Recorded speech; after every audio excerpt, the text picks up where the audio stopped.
ο φασισμός που σηκώνει κεφάλι και που φυσικά τα αποτελέσματα και στη Βρετανία και αλλού δεν χρεώνονται σε αυτούς. Εκφράζεται λαϊκή δυσαρέσκεια μεγάλη.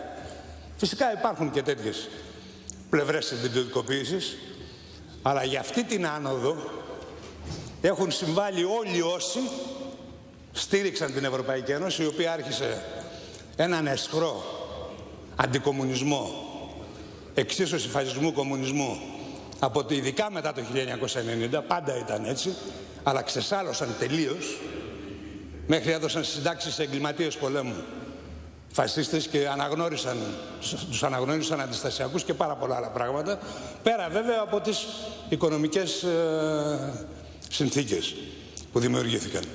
Υπάρχουν τεράστιες ευθύνες γι' αυτό, για όλες τις πολιτικές δυνάμεις που με τον ένα ή τον άλλο τρόπο στήριξαν και αυτή την πολιτική και φυσικά είναι και τα διέξοδα της κρίσης. Ωστόσο, ξαναλέμε για όσους τυχόν μας ακούν και μπορεί να παρασύρονται από την υποτιθέμενη φιλολαϊκή ρητορία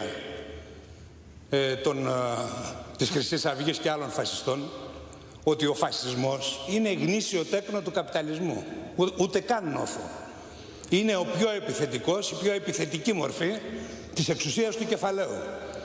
Και χρησιμοποιήθηκε και ιστορικά, με κλασικό το παράδειγμα της Γερμανίας, θα το πούμε, οι βιομήχανοι και οι τραπεζίτες έδωσαν την εξουσία στο Χίτλερ, με την ανοχή της σοσιαλδημοκρατίας και άλλων, που αρνήθηκαν κάποιες προτάσεις που γίνονταν από το κομμουνιστικό κίνημα τότε.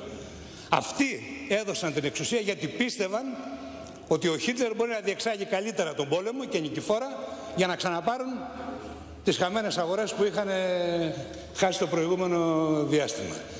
Και να πω και κάτι ακόμα, ότι θα έχει την ίδια τύχη ο φασισμός που είχε και στο Δεύτερο Παγκόσμιο Πόλεμο. Και αυτή τη φορά, κατά τη γνώμη μας, και θα κάνουμε τα πάντα και εδώ και σε όλες τις χώρες του κόσμου όπου μπορούμε, αλλά αυτή τη φορά δεν θα προλάβει να κάνει τη ζημιά που έκανε τα προηγούμενα χρόνια, όσο και αν επιδιώκουν να το χρησιμοποιήσουν σαν εφεδρεία ή αν θέλετε και σαν αιχμή του δώρατος τα συμφέροντα του μεγάλου κεφαλαίου.